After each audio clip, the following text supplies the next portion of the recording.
I want to welcome everybody to the Daily Cheat Sheet here with Golan and the Dude. And I got to tell you, Golan, those movie star looks look amazing on you. And Mend, you're a close second. When you follow us, turn on that automatic download. It's very helpful for us. And leave us that review. Could sometimes be a little complicated, but it's life. And life is often complicated, as we are witnessing right now in everyday America, around the world. Life is very complicated. Golan. And I just have to. This came up right away today with Musk changing his tune. Out of all of a sudden, he's dropping this new party stuff, and he's waiting till 2028, and where he'll probably endorse JD Vance. Not necessarily my choice, but it's even he, this genius. Really, we have to give him credit for being a brilliant genius. Overestimated likes, overestimated his grip.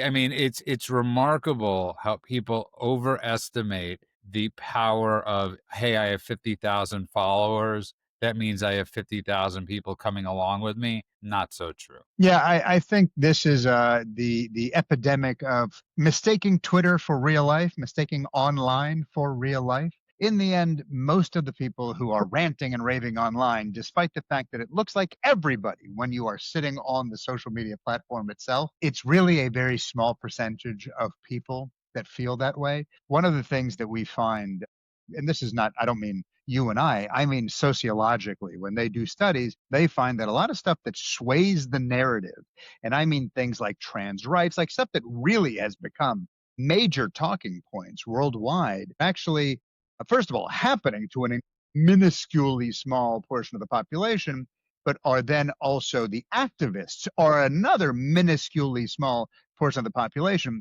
but they are so vocal and they are so online that it feels like the whole world is shouting about it. Same thing happening, by the way, when you think about Palestine a lot of these issues where you're like, how did this suddenly become a thing? It's because of that microcosm. And many people mistake online for real life. This is yet another example of it. Musk acting like he can snap his fingers and create a viable third party. People who have actually been in politics have tried this and failed. That includes, Ross Perot and Ralph Nader, who I couldn't stand, and Andrew Yang and people like that. You said it perfectly. Overestimating his reach outside the tech bubble. Owning X doesn't mean he owns the American voter. And look, I appreciate at least that he kind of is throwing up his hands before he goes through with the whole thing and saying, mea culpa, I might have, put my, what is it? I'm over my skis on this one a little bit. I could think of other Me too, analogies, but a but lot of them are way to more your point, profane. though, the thing with Ross Perot, he actually did influence an election.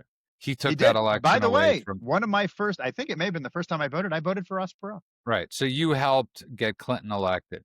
So Correct. that's what that's And I don't know exactly. if you know this, Judah, but later I went and worked for Bill Clinton. Well, we find out new things every day about you, go on. Sometimes charming, sometimes not so charming. And Mend, what are your thoughts on this? I'm glad that he came to this conclusion. One was, I mean, as we said previously, it would split the party. It wasn't going to take away Democratic voters. It was just going to split the conservative or Republican party. So if he really wants to affect change, the best way he could do it is from within the party that already exists. He could back candidates in the early stages, people that he thinks would do a great job. That's the best way for him to deploy his capital. I mean, he does have the America PAC. They built that out to help Trump win. It's an extremely efficient, well-oiled media machine that can help get people elected. He could deploy that for whoever he thinks would be great for the job. But to go out and try to create a third party was a terrible idea at the outset. I get it. He was angry. He's probably acting out of emotion versus strategically, and he's come to the right conclusions. Bravo. I think it's important to also point out that Trump was extremely gracious about this whole thing, which left open the possibility of him coming back. So kudos to Trump, too. Yeah, I don't know if Elon will be welcomed back in with open arms, but at least it's not, a friction-based opposing teams now. At least they're working on getting sane people elected to the Republican tickets. So that's great. It's funny, you bring that up about Trump not not being sore about it. He just had all the European leaders in his office fly to his office to help Zelensky. These are the same people that were laughing at him in 2016 when he said Russia's a problem. They were laughing at him in 2016 when he said get off Russian oil. All of that. I mean, you could go back and find the videos. They got up and walked out of his speech at the UN giggling as if he was a retard. And now here they all are coming back to kiss his ass. And he didn't gloat. I would have, he's a better I man than me. I would have brought it up. I agree with you 100%. And by the way, listen, I love Musk. I mean, I haven't changed my thoughts on him. I realize that he's had bad days. You could have bad years. Nobody knows what's going on in your life at the moment. You decide, or the month that's going on. So one of the things I like to do, go on, is offer grace to those people and say, a moment. Again, this is really a wonky situation. There's nothing more than Trump wanting peace. I mean, there really is not. I think the idea of having an honest broker in Putin is null and void. And I'm not an expert on this. I'm not an expert. All I am an expert on is watching Putin's actions for the better part of the last 35 years. And it's very Yeah. rare that somebody changes like 35 years, but that's what we know of him, of the better part of probably his whole life, wanting to regain the whole Soviet Union. And I think Trump knows this. I think he's keenly aware of this, but you got to give it a shot first. I don't know if you're referring to this specifically, but we did see Putin crossing yet another line, really, with this aerial aggression that he just did with Thank you. the drones and the missile barrages so close to NATO's Eastern Front. This is kind of amazing, actually. It was, that's right next to Romania. And I've been in that area. You could see what you're talking about when you're standing in Romania, which is a NATO ally. He got real close to crossing the line into NATO territory. It would have been an irreversible kind of thing, to the point where the German Typhoons actually had to be scrambled just in case. What Putin's been doing, I heard someone refer to it as flirting with NATO territory. Obviously, he has been verbally doing this for a while. But the fact that he now is putting actual firepower that close to the line is above and beyond, and doing it while he's having these conversations with Trump, I think says everything you need to know. Lets us know that he is not doing this in good faith. Lets us know, as you said, that he is not an honest broker when it comes to this. Trump knows this. I do have to just detour for a moment and mention how often I hear anti-Trump people use this as a cudgel against Trump when they say, but do you know how many compliments he gave Putin? Do you know how many compliments he gave Kim Jong-un? And it's like, well, if I know that these are the bad actors on the world stage, do I automatically do what Biden was doing before and say, he's a monster, he needs to be destroyed and all this stuff? And then what, am I going to go into a negotiation after that? The guy already knows everything he needs to know because I've shot my mouth off. So the idea of playing nice, again, as I've said, Trump, half comedian, half mafia mob boss. This is a perfect kind of thing where you kiss the ring and then you shoot the guy in the back of the head afterwards. I just watched Goodfellas the other night. So, that moment's in my head. That's good to know. Yeah, but Putin sent a spy plane over the Baltic with the transponder off. These are not subtle hints as to what he's thinking and what he's doing when it comes to the negotiation, too. It's all untrustworthy. I don't believe that Trump believes in any way that Putin wants peace. I know that the media has this narrative that they're chums, but I also think Trump is also a realist and realizes that he's got to do the best he could do politically, and then he could act in how he sees fit, which will never be boots on the ground. I'm glad that he clarified that. No U.S. boots on the ground. That's great. U.S. security guarantees. I don't know what that means. The devil's going to be in the details. When Trump was meeting Putin in Alaska last week, as they were meeting, Ukraine sent over the biggest salvo of drones to Russia. Both sides are doing this. The big issue here is that giant fortress that Ukraine built over the last 11 years that Russia wants to get in this land swap deal. I don't see how that's going to happen. So that would probably be the biggest sticking point. The fact that Russia agreed to U.S. security guarantees, everybody's making that out to be a big deal, but I don't think that's such a big deal. I don't think Russia's really deterred by the U.S. because they're a bunch of gangsters. And if they drop a tactical nuke on Kiev and then turn to the U.S. and go, what now? What are you going to do? You're going to bomb Moscow? We'll send out everything we got and take out dozens of cities in Europe and the US. It's never going to escalate to that point. They're not jihadis that are wishing death. The Russians like money. So I think economically he could woo him, but as far as Putin going, he wants to, rebuild the old Soviet empire. He says it. I mean, he talks about it. He thinks that the Russians got screwed when the Soviet Union fell, and they did. But that doesn't mean you could go out and start wars to try to reclaim and make up for mistakes that Yeltsin did. Listen, I think you're 100% correct. And this is a guy that's been plotting and planning this and dreaming this since he was probably 10 years old. So that's just the reality of the situation. I don't think this is going to be changed overnight. The greatest myth of the Cold War was that it really ended. I want to move on, though, to the hypocrisy. It's quite amazing when you look at Trump's, the way he talks, the way he does things. It's very refreshing. Trump changed the game and how people speak. As I've brought up before, Dennis Miller had an old joke in Washington when you hear people say, my esteemed colleague, that sort of means that F and a-hole. I don't want to curse, but that's what that means. And Trump has just changed the vernacular. He's just blunt and honest. And I look Yeah. at it like this. I'll never forget when Teddy Kennedy died. The guy that murdered a woman, left her to die with Chappaquiddick. And I remember every senator went to his memorial. And I remember thinking to myself, and when people say a uniparty, I remember thinking to myself, this is Washington, D.C. Do not one of you have a daughter or wife or anything like that you're willing to say, enough is enough? Like, this is a sort of disgraceful type of figure, especially what he did with his nephew, William Kennedy Smith, covering up so much bad stuff. The first call he made, right, was to his publicist or was to his campaign managers, not to 911.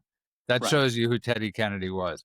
So I just think it's important, like, that people get a reference to how bad these people have been in the past, that they could actually speak up against Trump is a disgrace. I think that we're past the Rubicon when it comes to politicians actually sounding like they are erudite or couth or actual representatives of the people. And I will admit, part of that is the way Trump talks. Trump talks like a New York real estate developer. That's who he is. He's far more that than he was a simple politician. He has changed how politics works. And other people think they can be cool like Trump. So even though he's one of one, they start to talk like him. And really, they just sound vulgar half the time. Whereas for some reason, I've heard him use profanity. It never sounds vulgar. It just sounds like Donald Trump, if you Well, know what because I he mean by also that. is not using it gratuitously. So I want to move on to this thing that Democrats, again, I believe that they're believing in the X thing, or I don't know what they're believing, that Newsom is gaining traction. I don't mind it at all because I think Newsom is exposed and has been exposed. But as living here in the state of California, and he's trying to gerrymander to we have a vote, I think, coming up on November 4th, if I'm not mistaken, so that he could, uh, steal 5 seats. So we have four or five seats. So we have 4 or 5 seats remaining as Republicans. And this is a ploy, might get passed, might not get passed. But he thinks this tough guy spiel is really working, and it's working to Dems. It might be working to some Dems that are The looking for people this. who are already in the tank look at him and say, look at that guy owning the cons. I don't even know how you say the other side of it, since it really doesn't happen that often.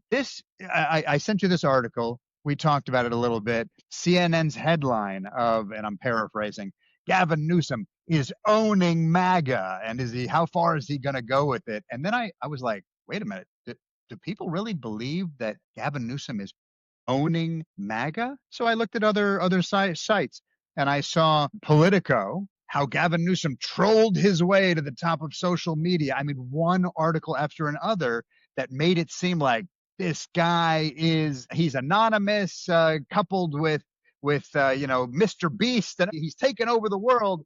When all I could think is, this is the guy that just got caught lying about an illegal immigrant that murdered Americans. This is the guy that is now trying to gerrymander, breaking the laws of his own state, in the most hypocritical way too, as if this is the first time gerrymandering has ever been mentioned in the world. The mainstream media hyping him up, where he's just doubling down on meme warfare, ignoring actual issues in California so he can all caps his way to owning Trump for a second. It's so bizarre that his meme trolling is, and I don't care how many views or how many likes or how many tweets, I have no idea, by the way, But does that translate to better governance? Am I missing something? Is this I the don't way think we are I doing don't thing think it now? translates. I honestly, I have to be honest with you, I don't think it translates to votes. Exactly. He's a state figure and one that's not liked.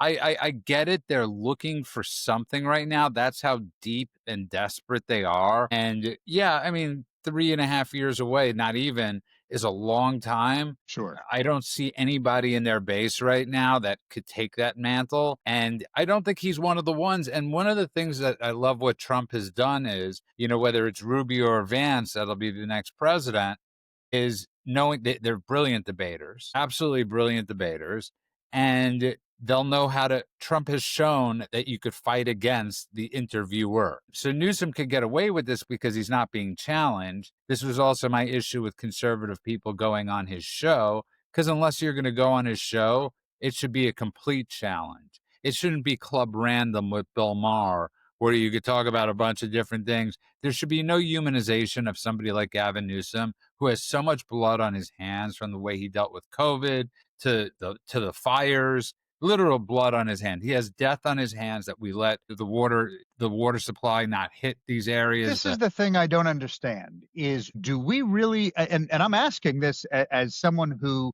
I don't live in California anymore. I used to. I got out. I made it like the great escape. Do people look at how he's running California, all the problems that have occurred, that the fact that there are poop maps in San Francisco that he only cleans up when the Chinese are coming, that fires are taking, I mean, the crime rates and sanctuary cities and, drag shows and all the schools and everything else, and saying, that's my guy for president? Is that really what's happening? Is there a contingent of, forget the people that are already in the tank on the lib side of the equation that go like, good hair, let's go.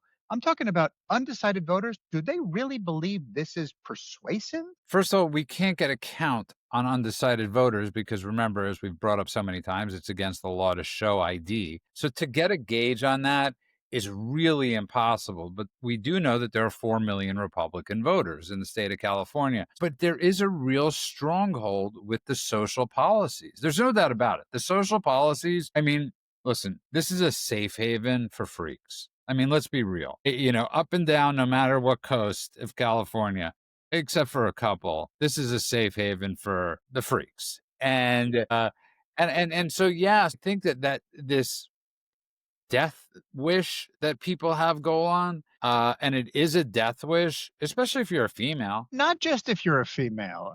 What happened during I'm saying COVID, especially if you're a especially okay, but the idea of the homeless crisis that affects female and male. The idea of the progressive movement and how it screws up children that affects both mothers and fathers equally. If you're talking about what happened, and not just during COVID, but when he's flaunting his own laws, good for thee, but not for me. All of that shows you who he is, and the idea that he is now even pushing this gerrymandering beyond what the norm is, trying to, I mean, look, we can say that Texas is stealing seats and he's trying to steal seats in return. That is the argument that I've heard from the other side. The only difference is that if you look at what Texas has done, it actually is more friendly to minorities. It is more structurally sound than a lot of the gerrymandered, as men pointed out a couple episodes ago, that long, strange, squiggly line that they do half the time. And California actually has literal state laws against what he is trying to do. It shows once again just flaunting the rules. It doesn't matter. So all of these things point towards bad governance.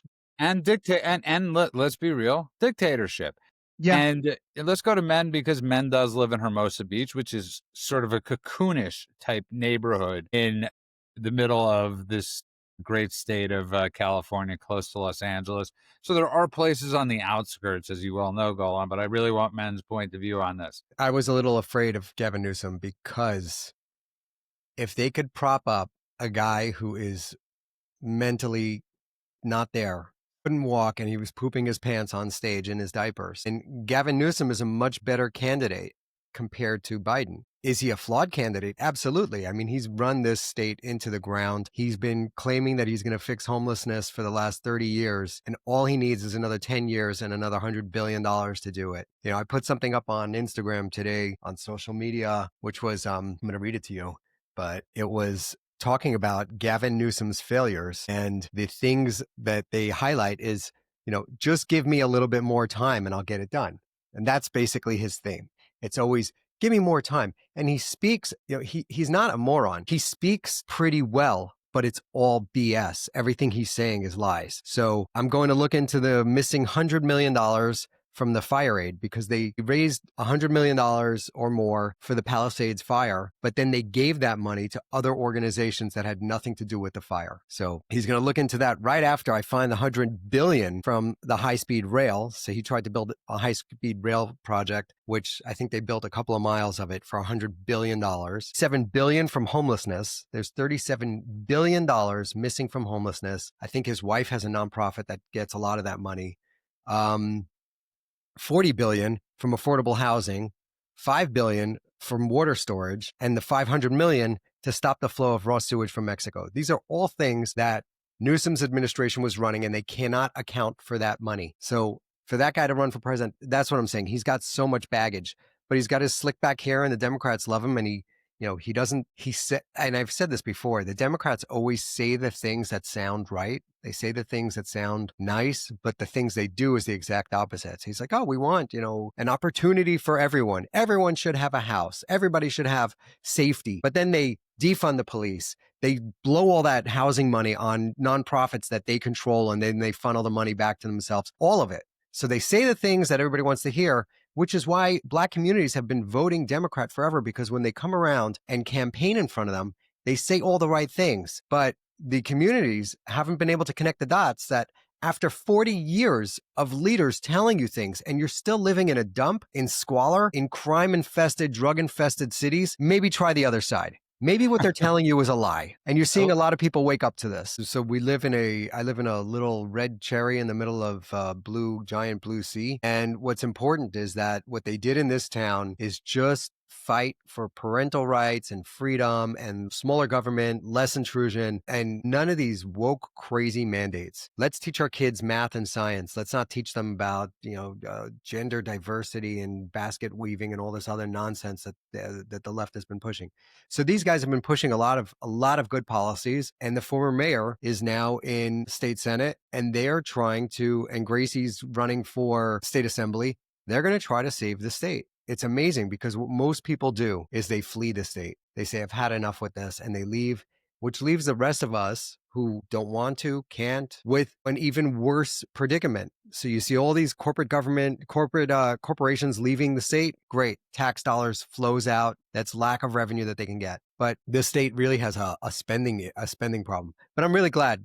Point is, I'm really glad that there are some people with their head on straight that are going for elected offices, and they're going to try to save the state. I hope they succeed. This is one of those states you can't afford to live in, and you can't afford to leave it.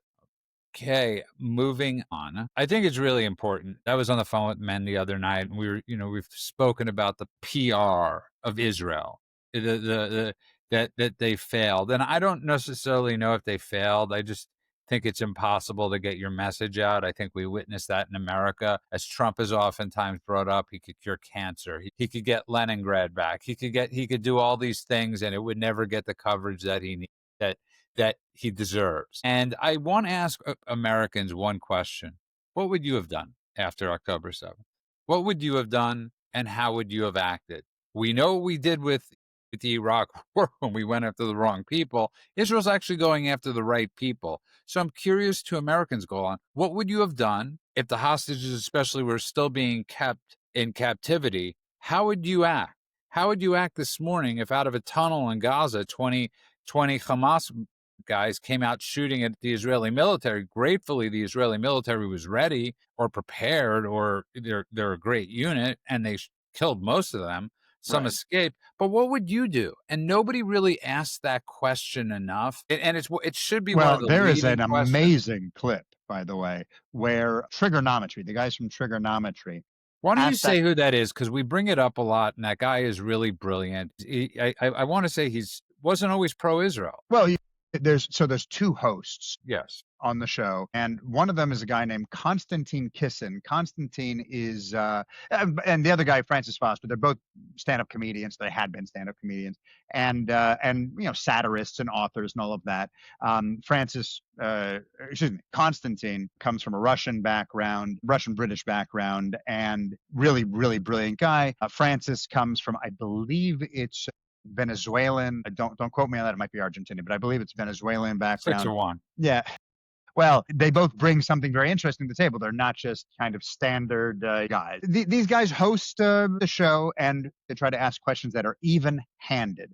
John Spencer was just interviewed there, and it's a brilliant episode. And they said to him, while he is not defending Israel because he's a defender of Israel, he's defending Israel because facts are facts. He keeps saying, you can have your own opinion, you just can't have your own facts, right? And so he's defending Israel because it's the right thing to do. And Constantine says to him, it would be way more effective if this was coming out of the mouth of Bibi Netanyahu. But we've asked him to come on the show 1,000 times, and he hasn't come on the show. And then immediately, Bibi agreed to come on the show, and that's the new episode. Is Bibi's going to be on trigonometry? I already started watching some of the clips, and the first clip is specifically about what you're bringing up right now. Losing the PR war. And what John said was, they haven't fought the PR war because they are fighting an actual war. So the idea that they have to also take this other side of the equation into consideration when they're in the middle of trying to keep their own people alive, trying to protect the citizens of Gaza. Mind you, a 7-front war. A 7-front war, and people will scoff at this, but one of the reasons why it's so difficult to do is because they are going so far out of their way to protect the population of Gaza, who are either throwing themselves onto as many rockets as they can so they can be martyrs, or are being thrown on top of the rockets by Hamas so they can be casualties that they can add to their fake list of bodies. Yeah, they haven't been fighting this, and Bibi said, we've been fighting the PR war for as long as we've been around. And then he breaks down one battle after another, stretching all the way back to the establishment of the state of Israel, where he's like, and here's what they said about us then. And by the way, you brought up just yesterday, you brought up the raid on Entebbe. Do you know that after the raid on Entebbe, the UN went after Israel and said, you invaded a sovereign state. Yeah. And they said, we're going to punish you because you are at fault. And what was Israel doing, for those of you who don't know? They were going in order to stop Idi Amin, who had kidnapped, had taken a flight and taken all these people hostage, and they were freeing the hostages from this terrorist regime. And that's what the UN said. So Bibi's not wrong that it kind of doesn't matter. It's also, I mean, just to remind you about that, is that afterwards, Idi Amin, who is a mass murderer, and they say the lake over there or the river it was just blood red. And after Entebbe, because Nairobi helped out Israel refuel the planes, they went in and slaughtered them. So that wasn't what the UN was focused on. They were focused on the victims, saving them, the army going in there and saving them. And you're right, this is a constant theme. But again, I say to Americans, because I really just get to that one point. How would you have dealt with it? How would you deal with it if it happens tomorrow? You could go back to any war of our lifetime, since I'm a little bit older than you. It's always been the same reaction.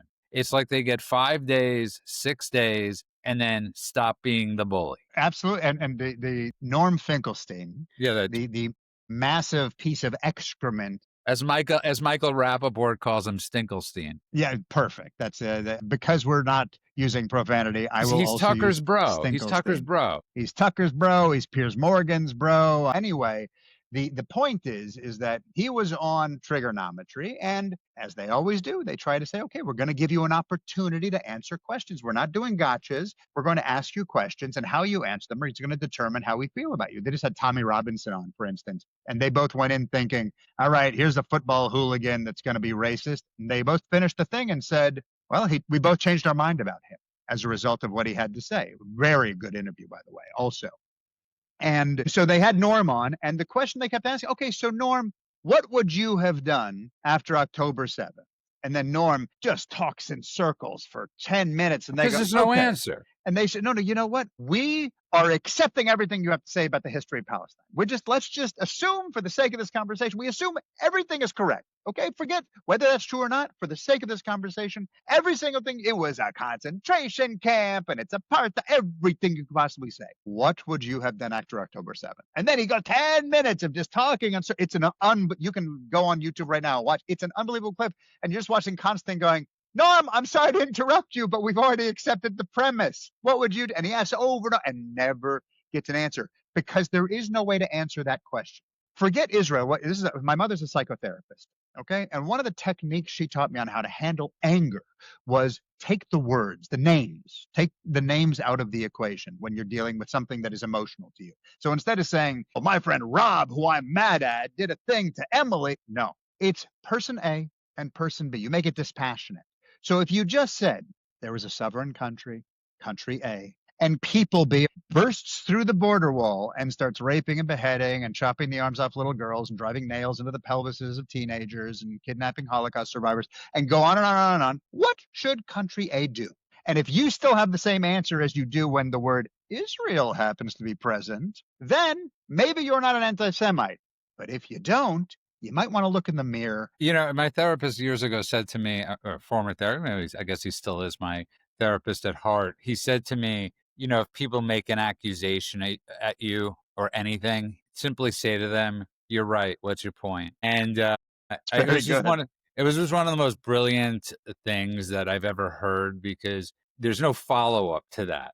What's somebody going to say? Something else? And you're right. What's your point? And that really has to be a lot of the response is, what's your point? You're right. What's your point? Yeah, they're going in and they're doing what they have to do, just like America does. Well, you're right. What's your point? And the reason I'm bringing this up is because I think there are a lot of people that want to defend Israel. They just don't necessarily know how to do it, especially when you have the Marjorie Taylor Greens and you have now Megyn Kelly parroting this stuff. And for those not familiar, Megyn Kelly pulled a Dave Smith, that buffoon, and said, you know, she had, I don't know why she's, here's the problem, Golan, with podcasting. And we're not here for the money. Just so people know, we could get a sponsor if we want, but we'll never do that, what they have to do in order to survive. It's just not what we do. So they really need ratings. So if you notice, there's a heavy rotation of the same clowns on all of these shows,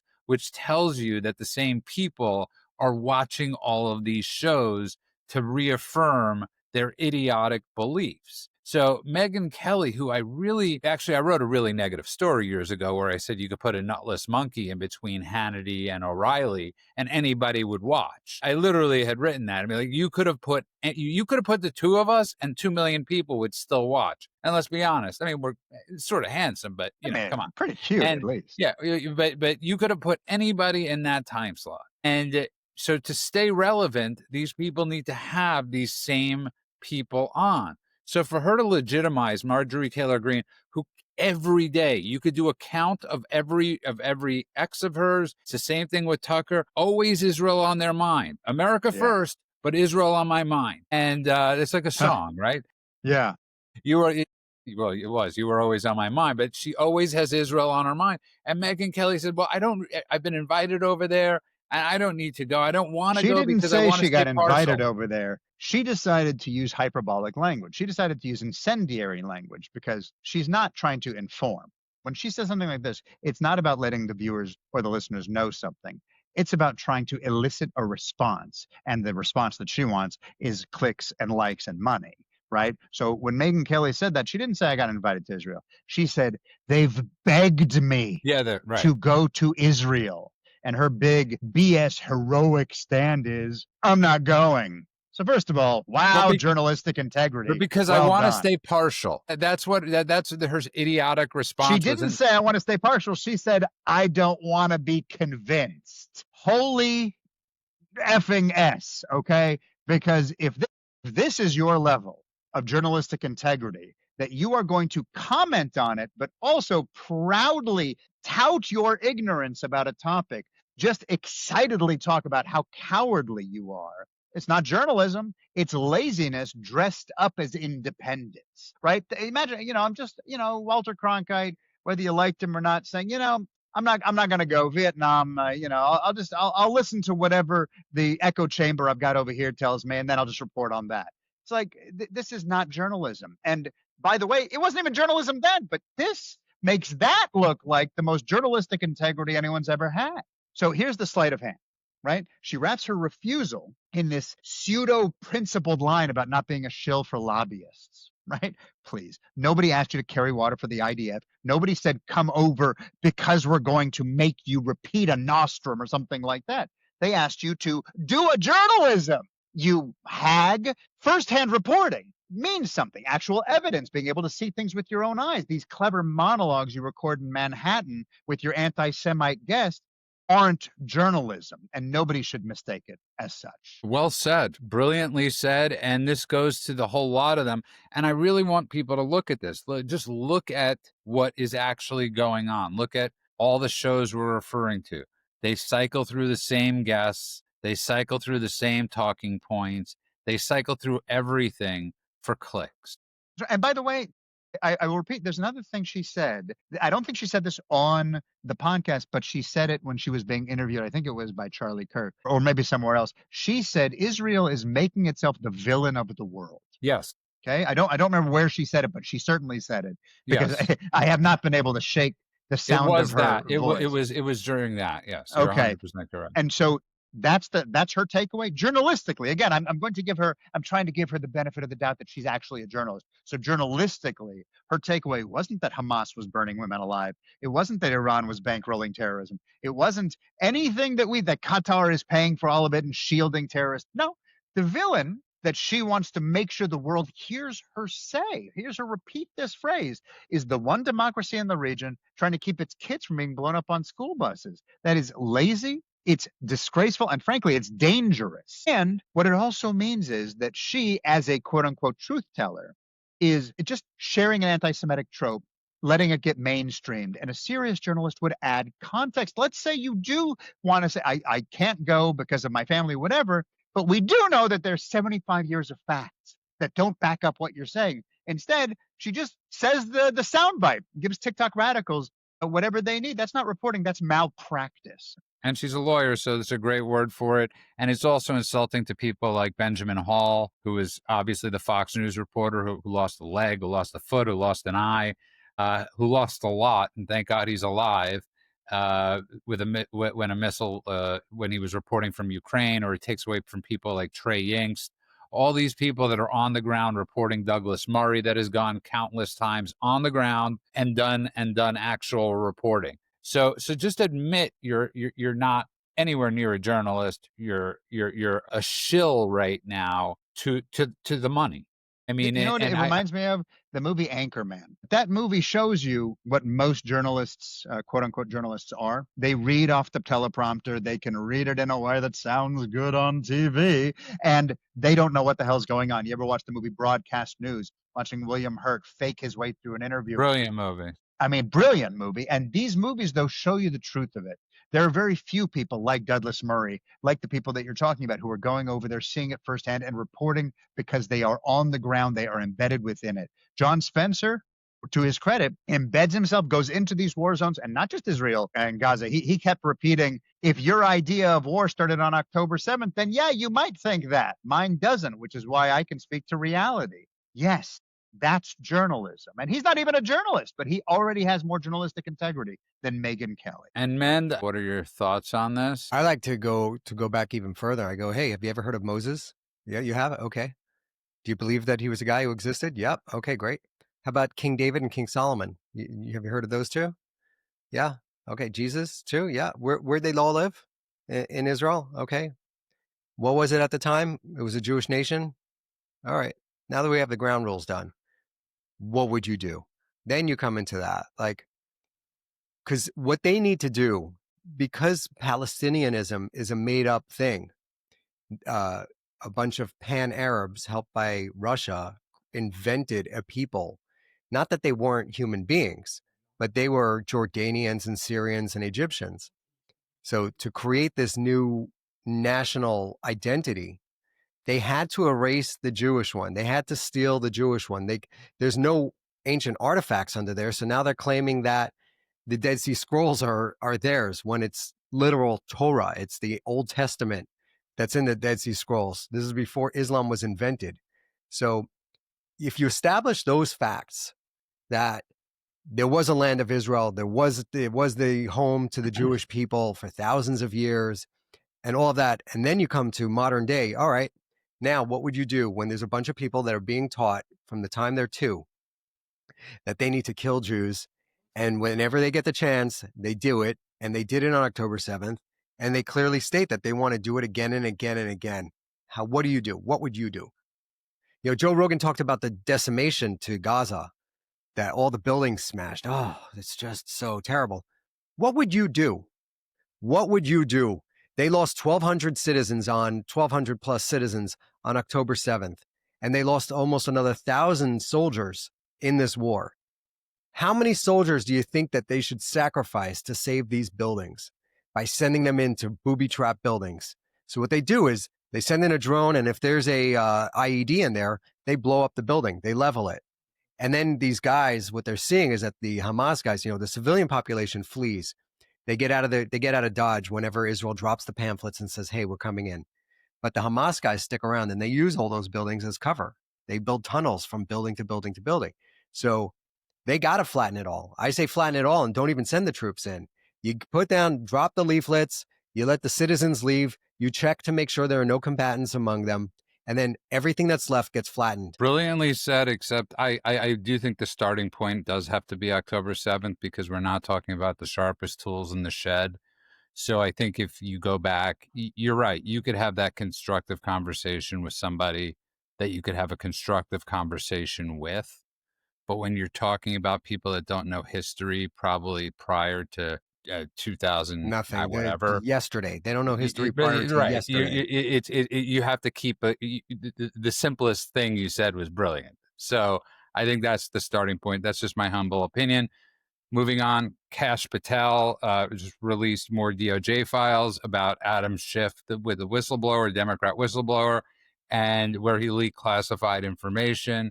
I think as of this moment, the Senate has to call hearings immediately. This person cannot be trusted. He was never trusted, and we all knew he was lying, right? He lied for years on television. But from this moment, Republicans have to call, who run the Senate, could actually have him in front, and he should not have the choice to have the keys. He shouldn't be let in. He should be locked out at this point. I'm going to bring up your favorite topic. So this is worse than Watergate. This is worse than Watergate. Nixon had to resign because the tapes came out where he was on tape contemplating, didn't do it. He was contemplating using the CIA to block the FBI's investigation into Watergate. And that was the nail that put, him in the coffin. It was done. His presidency was over. And that was just talking about it. Didn't do it. Here you have active members of the government, Comey, Clapper, Hillary, Obama, Schiff, all of these guys did it. They did the coup. They weaponized the government. They used the CIA and the FBI all against a political opponent who happened to be a sitting president at the time. So this is worse than Watergate, and that caused a president to collapse. He got kicked out of office. He resigned. So heads need to roll. They really need to get into this. And just to your point, because I think you're bringing up a great one, we have to stop using Watergate, because Watergate was nothing. It was a thought crime. Yeah, I just said that. I said right. No, I know. But I'm saying there have been since far worse things. Obamagate, going after, using the IRS to go after conservatives. No, what I'm saying is that they've, yes. Since then, they've crossed the Rubicon. They have actually used government agencies against its own people, and especially against political opponents. And that was the red line, that the government was that is the foundation of democracy. That's what tyranny does. That's what Saddam did. That's what Libyan dictator Muammar Gaddafi did. They send, the goons, the agents, the Gestapo against their political rivals. And that's what the Democrats did. The Republicans did not do that. And I'm not, saying that Republicans are perfect, but in this instance, that is what happened. They weaponized the DOJ to go after political opponents, and they need to do something about that. What I'm afraid of is that the population is so charged up over this, and if nothing does come of it, it's going to be a disaster. So I don't know. I don't know anymore. I think that's a good point. I don't know. I listen. When you have all this evidence, there's actual evidence. I mean, that's just a reality. But you're right. If they can't follow through on this, it's not a great message. Republicans' biggest thing coming up in the midterms are they're pretty favored, so that's something they have in the back pocket, but they have to deal with this. I like that Kash Patel is releasing a lot of info, especially about somebody like Adam Schiff. The guy was releasing declassified information after Trump. This is one of those things, Golan, that if you watched any news and saw him on, you knew this was going on.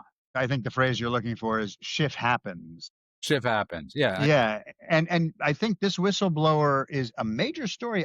I'm so curious whenever I see this. Again, years ago I taught a class to high school students called Bias in Media, and it had to do with Judaism and Israel at the time. But we used to cover stories that weren't just restricted to that topic. And what I would do is bring in newspapers from all over the world. Newspapers are a physical item that's kind of like a web page for the kids who don't know what that is. And we would look at the same news story being reported from different world perspectives and how different the stories would come out.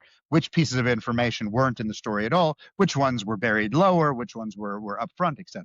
Really fascinating exercise. Something that to me, having been a teacher or a professor since about 1997, maybe one of the best classes I've ever taught.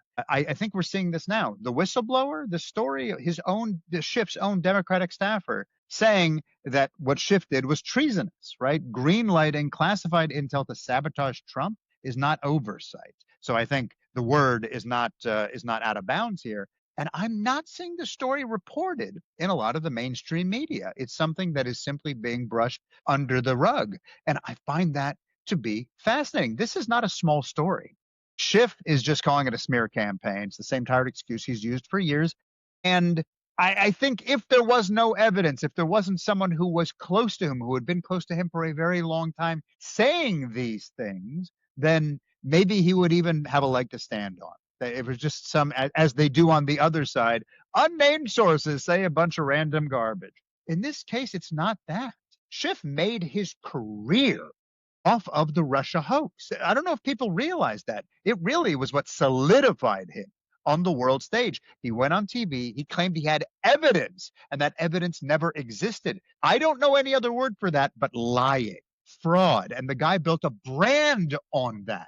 So for now, this whistleblower to come out and say this is really damning. And the fact that it's not being reported, I think, tells you a lot about the gaslighting of the American people. I mean, listen, I think what you just said is you're 100% correct and is absolutely the truth. And listen, that's why we like to get into stories sometimes here where yes, we're seeing them on conservative sites, but we're not seeing them being spread enough.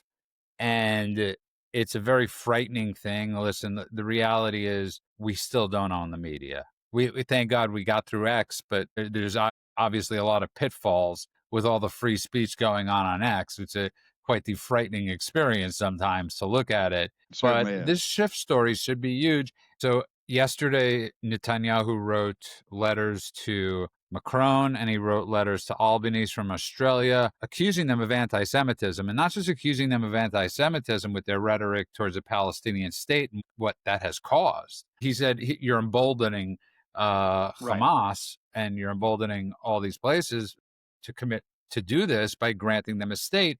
But he actually called out Macron and said to him, every time you speak, anti-Semitism is on the rise. And there is actual data.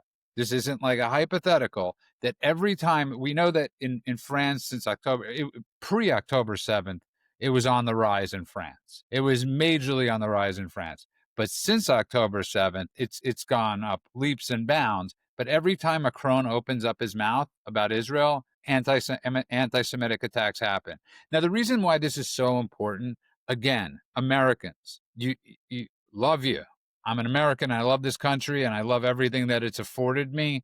When you look at the 40,000 Muslims in Dearborn, that just scared the living crap out of you. Okay. We do not want to become France. That is what happened to France. That is what happened to the UK. That is what happened to the EU. That's why when you look at the measurables, when you combine Macron and Starmer's approval rating, I don't think it's above 40 if you combine the two, go on. So this is an extremely dangerous thing. And then Macron had to have his wife, we know how much they love each other, come out and defend him last night. But good for Bibi. Good for him coming out and saying, hey, literally penning a letter to Macron saying, this is what you're doing. You're killing people. And I'll say the same thing about Marjorie Taylor Greene. I don't have the data for it, but whenever talking heads in this country, whether it's Tucker, whether it's Bannon, bring up Israel, Jews, remember, this is the problem going on too, is you can't disassociate the two because there is no disassociation. I know a lot of Jews in America want that disassociation, but there isn't. Israel, Jewish state, Jew, Israel. You can't disassociate. So every time you make these comments and you're for America first, you're putting a target on my family. You're putting a target on my nephews and my nieces and everybody I know that wears a yarmulke, that doesn't wear a yarmulke.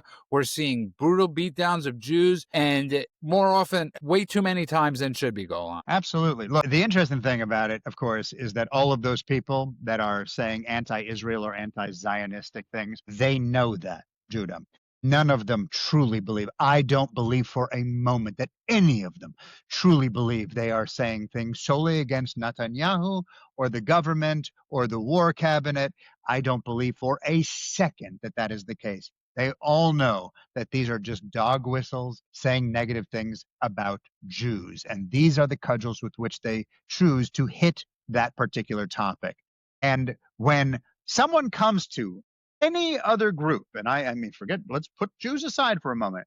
Any other group is being criticized, any other minority group. Can you imagine them saying to whoever it is, some random racist guy, hey, what you just said is racist? And him comfortably saying on the world stage, I don't need any lessons on racism. What you're saying is abjectly false, and I dismiss it out of hand. And then everyone being like, yep, we're cool with that. Can you imagine?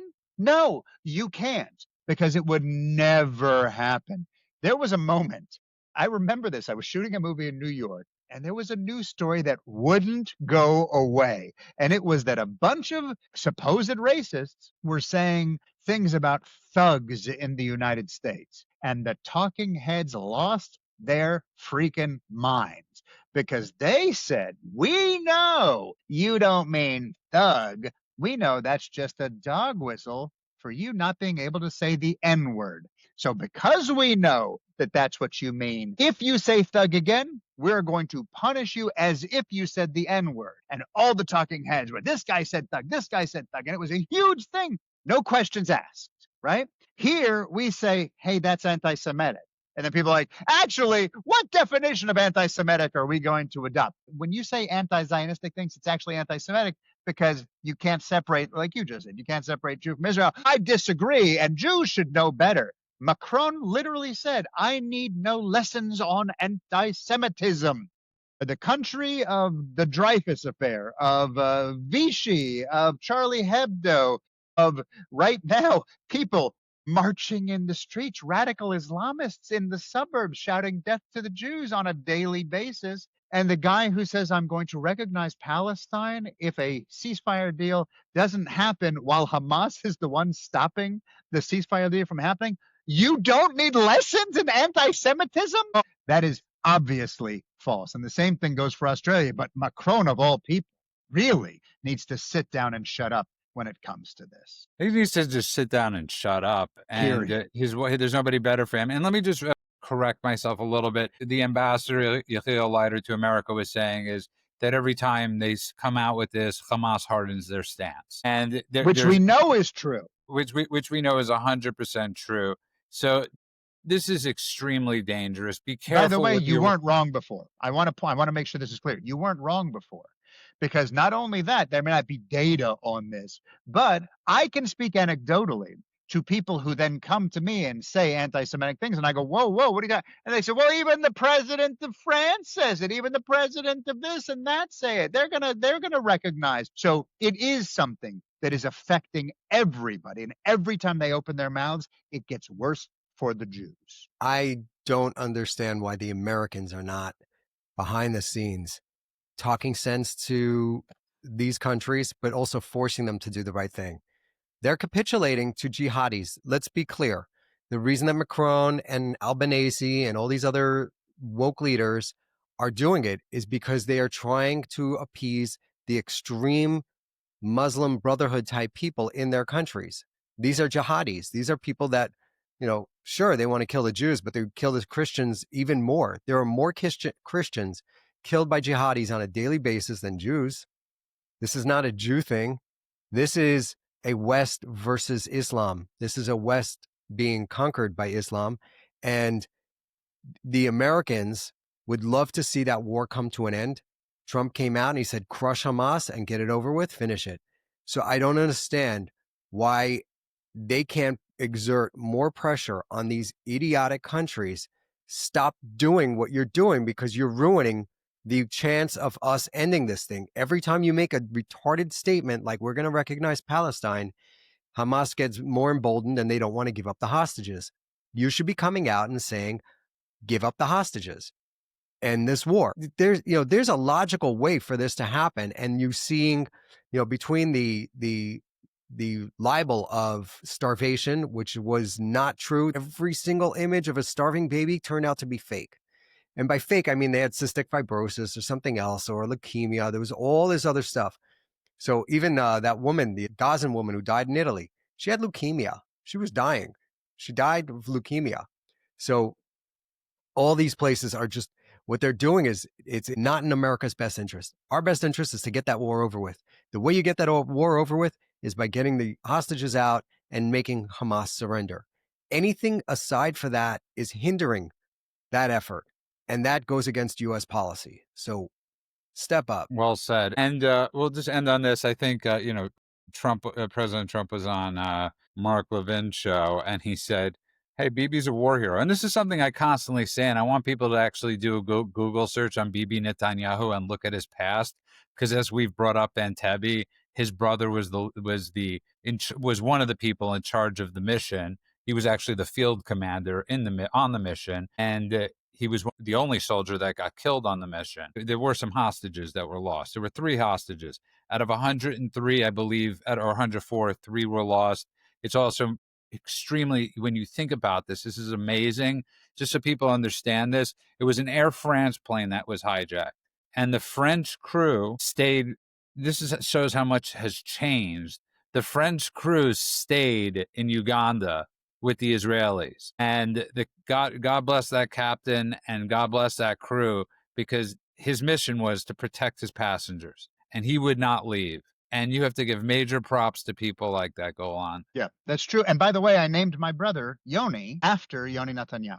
My parents gave me the carte blanche to name. I had a friend named Yoni, so that was part of it. But Yoni Netanyahu was one of the first biographies that I ever read as a child, and it moved me to no end. These are stories that are important to tell. These are stories that are important to know because they're historical. And I know men, having served and obviously living in Israel, these are huge stories for all of us. These shouldn't just be huge stories for all of us. These should be huge stories for America, because the Entebbe mission changed the way that we deal with terrorism. It changed the way the world deals with terrorism and has dealt with terrorism since.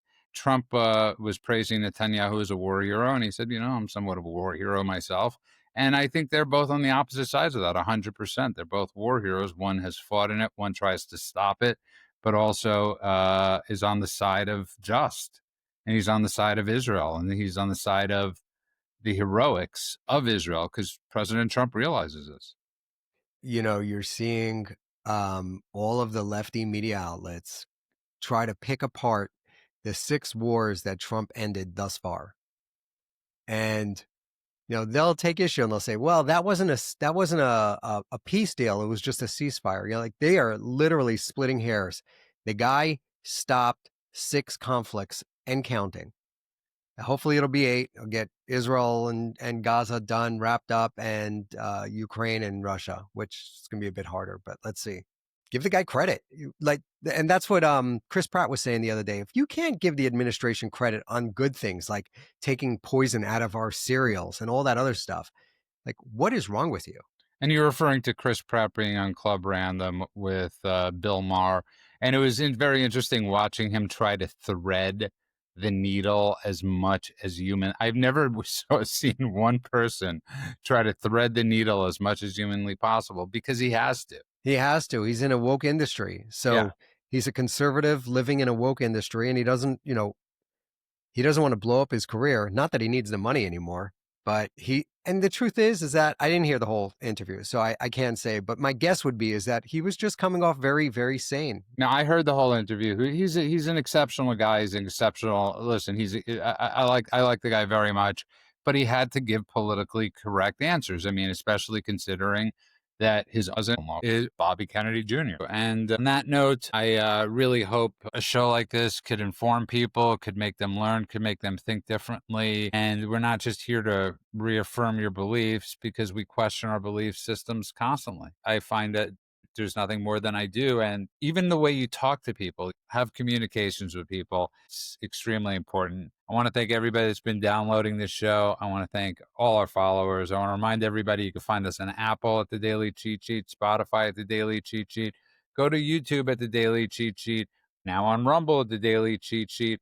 And it's interesting because people constantly on Truth are saying, are you on Rumble? Yes, we are on Rumble. I know you're not hearing this because you're not listening to Apple Podcasts because you ban Apple, so you only go to Rumble. So, yes, we are on Rumble. We're, of course, on Substack. We're Instagram, Daily. We're everywhere at The Daily Cheat Sheet except X, where we are at TD Cheat Sheet.